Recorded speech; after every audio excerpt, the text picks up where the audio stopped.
morning, everyone. I hope everyone's having a great stitchy day. I am going to do a stitching style tag for everyone today, but I just wanted to pop on and first of all, and wish everyone a happy Mother's Day. I hope everyone had a great day yesterday. My husband and I and the kids actually went to my mom's house yesterday, which is about an hour drive away from here.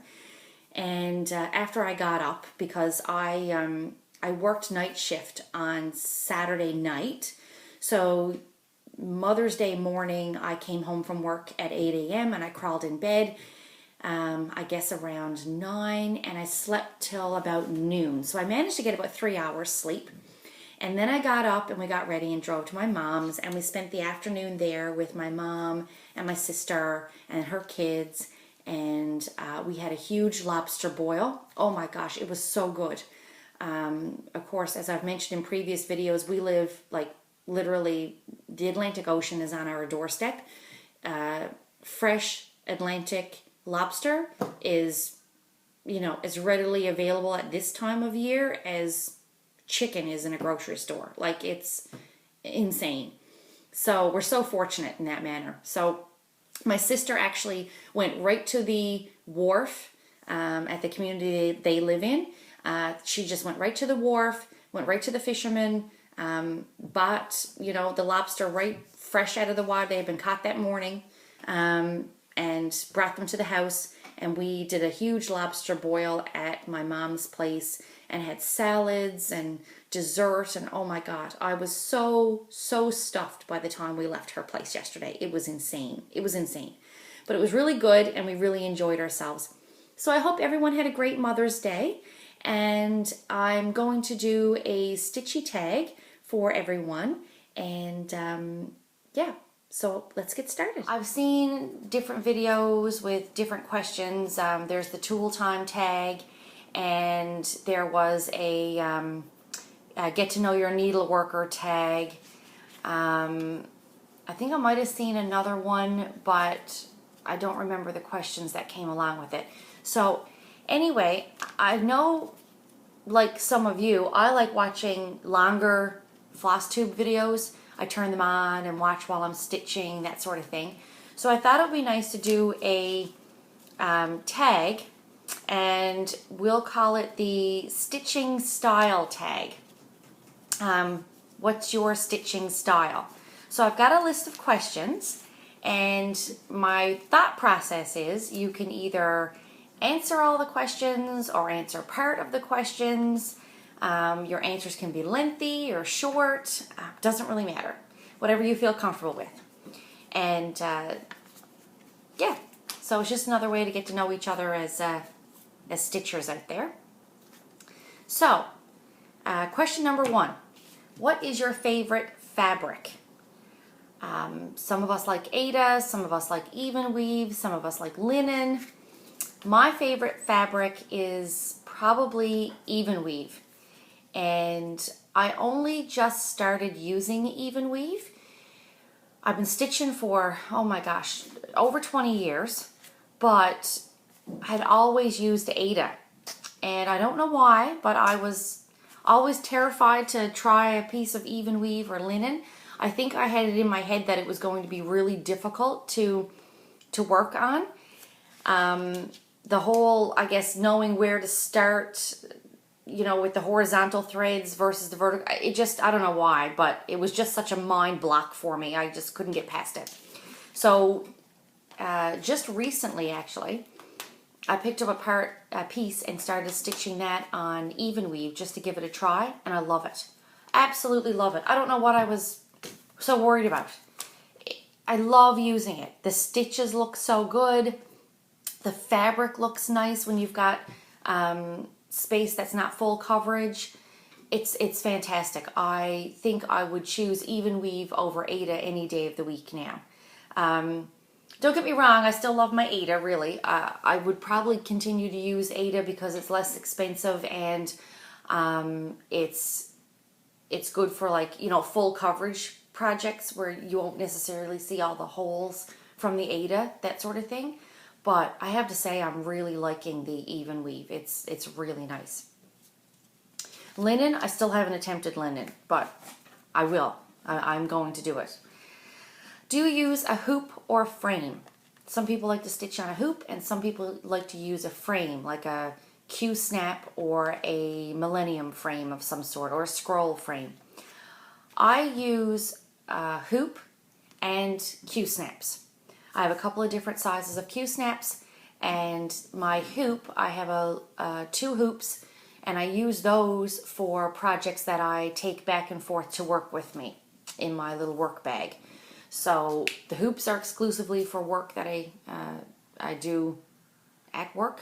Work that I do at work. Yeah, that's...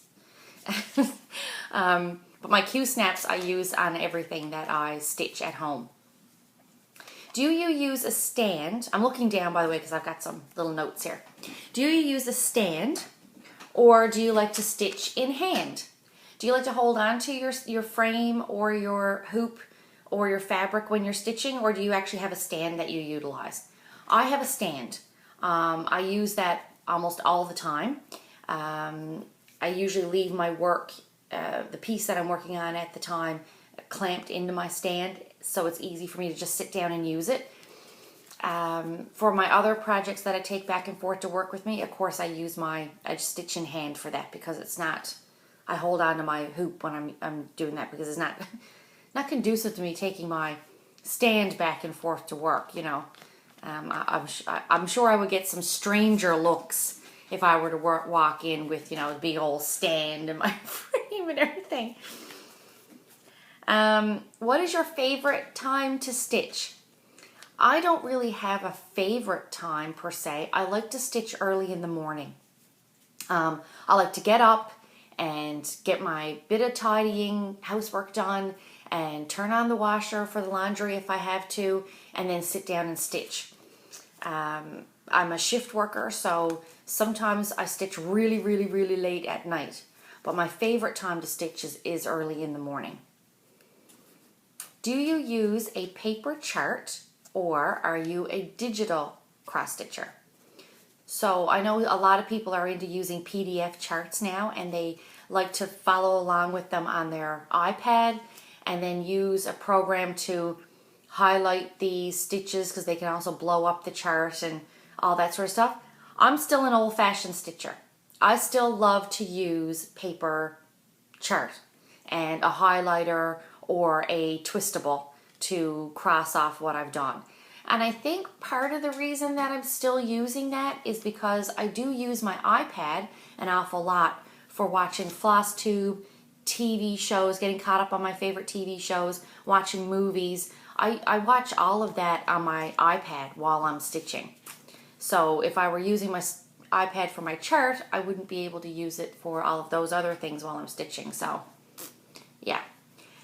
Are you a floss licker?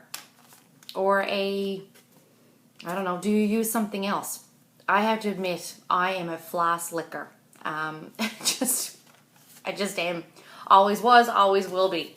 I think that came right from when I was a little kid, first learning how to sew, and you know, you got a needle and thread in hand, you just, you know, lick the end of the thread and stick it through the eye, that little teeny tiny eye on a sewing needle. So yeah, bad habits. I still do that, even with embroidery floss and needles which have the little bit of a larger eye. I still do it all the time. Are you a hoarder, or do you buy as needed? I think a lot of cross stitchers are hoarders to some extent. I, however, am more of a buy as I need. I don't know, I guess it's probably part and parcel of the fact that where I live we don't have any stitching stores. The closest thing we've got is Michael's, and we all know what the state of Michael's is like. It's hit or miss for fabric. You can go in there sometimes and you can find a nice piece of even weave. You can go in there the next week and it's cleaned out. Like there's nothing on the shelves. Which I find odd, because I don't know a lot of people that stitch. So I don't know who's buying all of the even weave and the Aida cloth. We must all be closet stitchers somewhere, you know, hiding in a corner. You know, running to Michael's, you know. under cover of darkness or cloak so as not to get caught buying cross-stitch supplies. I have no idea where all these people are that are buying up the Aida cloth and the even weave at Michael's, but someone's buying it because half the time I go in there and the aisles are empty. So I tend to buy as I need it. I will keep a couple pieces of Aida on hand, and I might have one, I think I have one piece of even weave down there, but they're in very generic colors. Something that I know can just be picked up and used with pretty much anything, like white or cream or an oatmeal, or like a piece of like natural linen kind of color.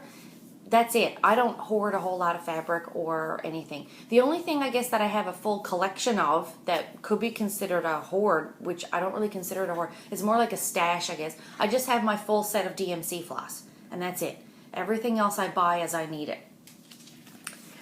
What is your favorite floss to use? My favorite, hands down, is DMC. I use that almost exclusively. The only exception would be maybe some variegateds or Krennic, metallics, things like that. But all of my floss so far has been exclusively DMC. I haven't really stitched much with Anchor. And again, I think that's probably because DMC is easily available here. I can just walk into the store and pick up a few, skeins as I need it. I never did really get into ordering, piles of stuff online and have it come shipped to my door. I just never really have gotten into that much. I've ordered a few things online, don't get me wrong. Like I do order some stuff, but I've never, gone out and purchased, lots of stuff. But my favorite floss is DMC. Are you a serial starter or do you do a whip at a time? I would have to say I'm a little bit in between. So I'm not a serial starter. It would drive me insane, I think, to sit down and know that I have 15 whips on the go at one time. I'd lose it. I would lose it. I don't know what I'd do myself. I think because I'm a little OCD in the fact that I like a little bit of order to things. And knowing that I have a couple of whips on the go at one time, and I can just rotate back and forth between them as I get bored with one, I can pick up the other. Too many whips at a time would just kill me. It's brutal. Oh my God, it's brutal. Now, that being said, anyone who stitches, and they've got 30 whips going on at one time, more power to you. Do whatever fills your boots. Love it. Go right for it. Stitch Mania crowd, love Stitch Mania. I am loving watching all of the videos of people with their Stitch Mania projects. I'm loving following the Facebook page for Stitch Mania and looking at all the whips and all the new starts, and it's so exciting. It's very enthusiastic, and I love it. I love watching that. But for me personally, I just know it would kill me. It would be a slow death for me to do 15 whips, 15 starts. It really would. So I tend to do, I have 2 large whips on the go at the moment. And then I have a sal that I'm going to start on the 15th of this month. It's a Clouds Factory sal. So that's only a small piece. So, and then I have the piece that I take back and forth to work with me, that I exclusively only work on in my downtime at work. So I generally, that's the extent of it. Like if I have 4 things going on at one time, that's a lot for me. That's a lot. I think it's because I like to see progress on what I am working on. So if I had too many things started, I would feel like I had to stitch one day on this and then one day on that, and then maybe a couple days on this, and then go back to the other thing, and I wouldn't see enough progress quick enough for me, and it would just kill me. So secondary to that, do you have a lot of FFOs or UFOs? I have a couple of UFOs, projects that I started ages ago, and they just fell off the rails. Either I didn't enjoy stitching them anymore, or something else piqued my interest so much that I couldn't avoid starting it, and I put the other thing down. But I only have a couple UFOs, and I think that's because, again, I'm not really a serial starter. So I don't have a bunch of stuff that I've started and then put down and never did pick back up. I also don't have a whole lot of fully finished objects. And I think that's because I tend to gravitate more towards large pieces that take me a fair bit of time to stitch. I've done a lot of cross stitch over the years, and I do have a lot of finishes actually, now that I think about it. I do have quite a few. After 20 years of stitching, I'd have to have a few, or I probably wouldn't be doing it anymore. But I do tend to gravitate to larger pieces, like things like hoard patterns and, you know, taking photographs yourself and turning them into patterns, and they end up being like fairly decent sized large patterns. I love that. I love having a large piece that I can sink my teeth into and work on. Do you watch TV or no TV? What do you do when you cross stitch? Do you just cross stitch and that's it? Because I can't. I love to stitch, but if I had to sit there and the only thing I was doing was stitching, I'd probably fall asleep. I don't know what I would do. I watch TV. So my whips probably take me twice as long as they should, because the time that I'm actually sitting there stitching, I'm looking at the television half of it. Always have my iPad going with Flosstube or something else on YouTube, or a movie or TV shows. I love to pick up a new TV series and start at the beginning and, you know, just gorge myself on watching episode after episode after episode. Binge. That's it. Binge watching. Love that. Just episode after episode. I could just press play and stitch away and then press play and stitch away. Do you stitch alone or with a friend? I used to stitch with a friend. My best friend from childhood, her and her mother were avid stitchers. They're the ones that got me into cross stitching, and I would go over to her place, we'd hang out, we'd watch a movie, we'd stitch together. Used to do that probably a couple times a week, and I loved it. I really loved it. But as you know, people grow up, people change, people move on. She actually moved away. She now lives in Ontario, which is quite a distance away from where I live. So we don't stitch together anymore. And to the best of my knowledge, because we still keep in contact, of course, she really doesn't stitch anything anymore. It's probably been, I'm thinking probably 6 or 7 or 8 years since she has actually stitched something. She, you know, had her kids and all that sort of stuff, and her stitching just fell to one side, and I don't think she's picked it back up. She still has all of her supplies, but hasn't stitched in a long time. So now I stitch all alone by myself. But I stitch with you guys. I stitch with everybody on Flosstube. I love watching your guys' videos. It just fills me with so much, I guess, inspiration, and I love the interaction. I love when people comment on my videos, and I love when people ask questions, and yeah, I really love getting to know some of you guys through Flosstube. We haven't met in person, but some of you, I feel like I've really gotten to know you. And as a matter of fact, there are a couple of people on Flosstube that I've gotten in touch with, and you know, we've chatted and things like that, and I've developed a couple of really nice friendships from it. It's been fantastic. I really have to say I love it. But I do stitch at home by myself for the most part. Now, that being said, if any of you out there are doing one of these hangout things, I've never done a hangout and stitched along with other people on a hangout. I would love to do that. If someone wants to organize a hangout, please get in touch with me and let me know. I would love to do it. So, question number 13. We're getting there. Are you an experimental stitcher, or do you stitch by the book?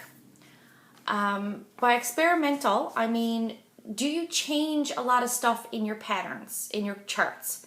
Coffee Stitcher amazes me. He is forever changing stuff in his patterns. He's either swapping out floss or he's altering the pattern itself in some way. And it always turns out great. It looks really good. I don't change anything in my charts. I literally think I pretty much stitch by the book. Some stuff I have changed the odd color, like hair color. If I'm doing a whip, I've done a couple of wedding ones where, there was like a bride and groom, and I changed up the hair color for the bride and the groom to match the people I was doing this piece for. But that's really about it. I'm not very experimental when it comes to my stitching. I'm kind of living in like a little closeted box, yeah. Do you bobbinate your floss or not bobbinate your floss? Question number 14. Do you bobbinate or not bobbinate? I bobbinate. There's just something nice and neat and organized about having everything on a bobbin for me. I like it in my bobbin boxes. I like seeing all my colors. I like knowing what I have. I like opening up the box and seeing all the pretty colors laid out in nice, neat little rows. So I bobbinate. Question 15. Do you start in the middle of your fabric, or do you start in chart, or do you start on the edge of your pattern in a corner?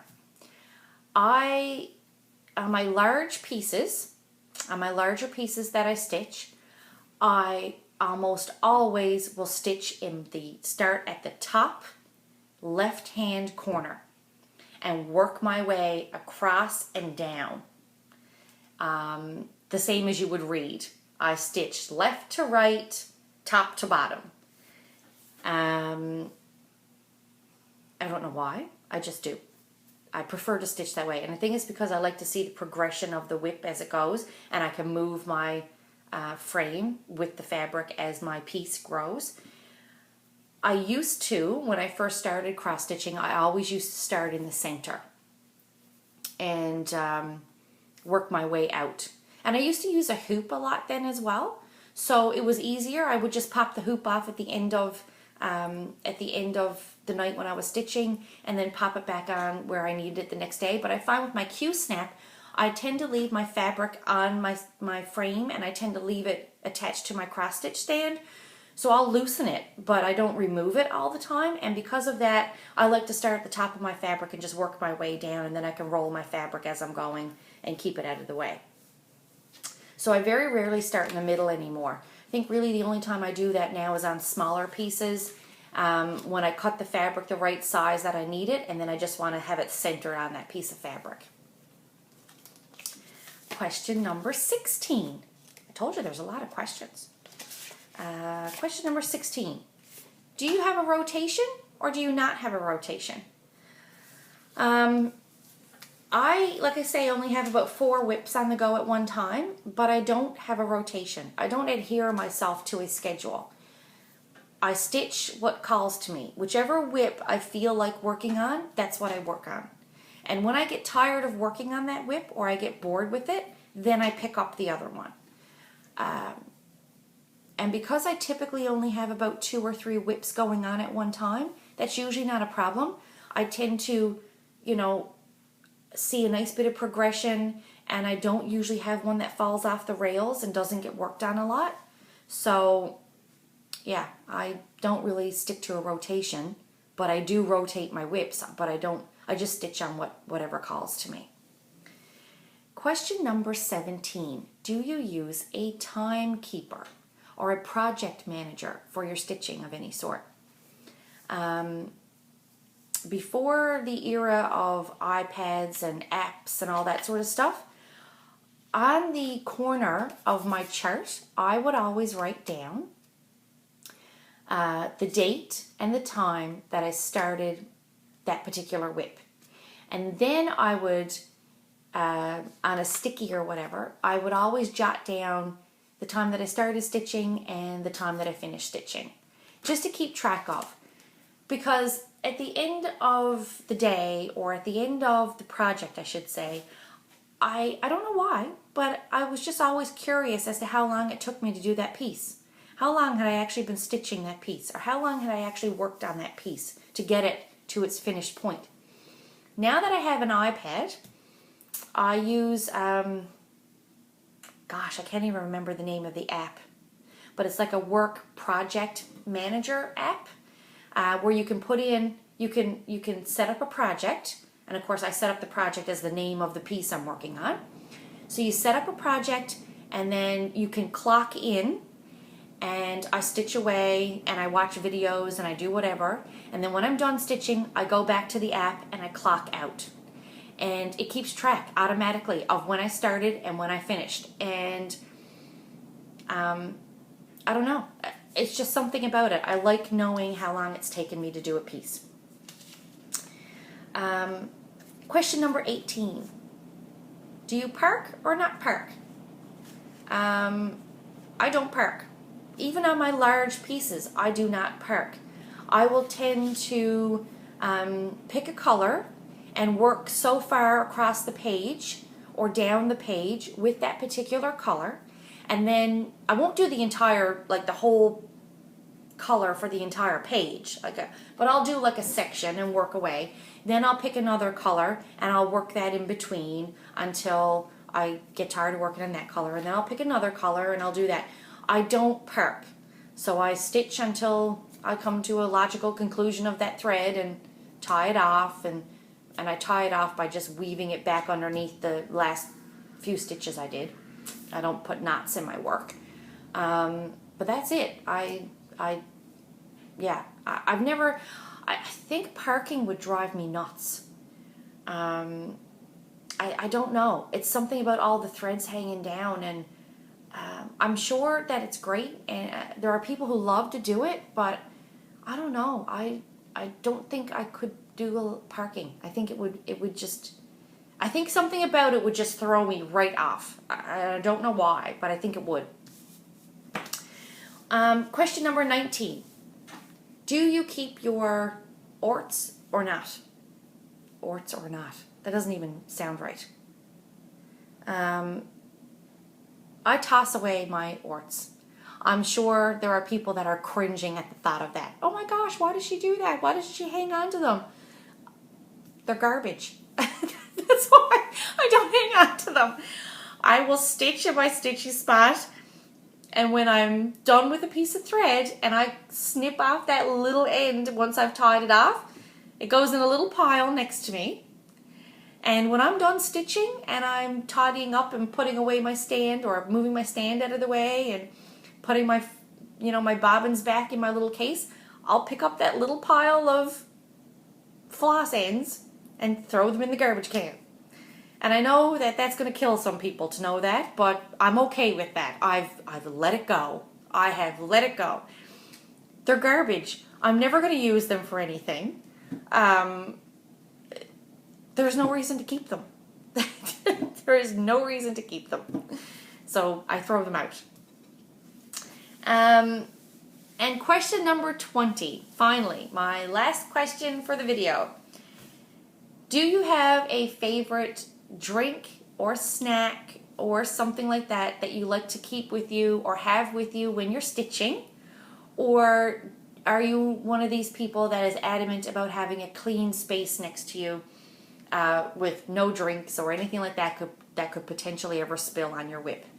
I don't really eat while I'm stitching, but I do like to have a drink next to me. Whether it be a cup of coffee if I'm stitching early in the morning, or a glass of water because I'm a huge water drinker. So coffee or water, sometimes a glass of pop. I will admit I do like a glass of pop once in a while. That'll sit on the table, like the end table next to me. That's where I'll keep that. But I have to have something there. I can't stitch and not have something to drink. I have to have something. And I have often been known to have a glass of wine, I will admit that as well, on the end of my table while I'm stitching. Nothing better with relaxing with your stitching and having a nice civilized glass of wine.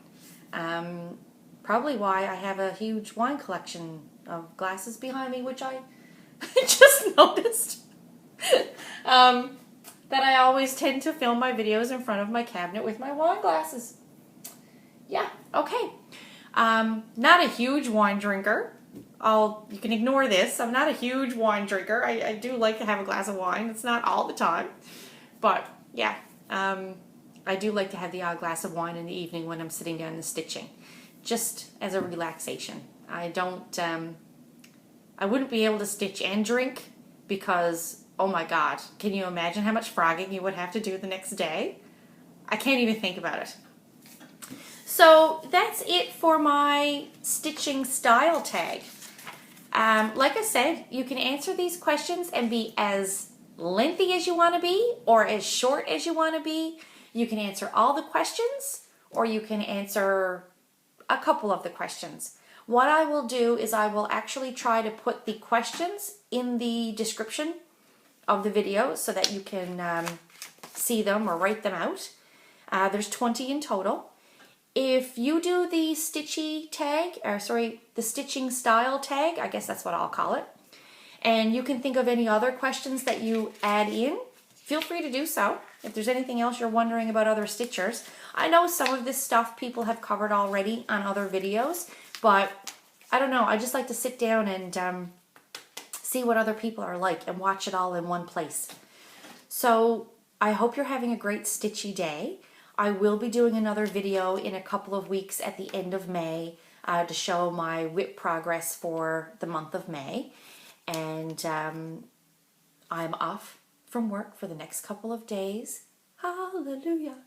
So I am going to spend some time stitching and doing housework, which we all love, of course.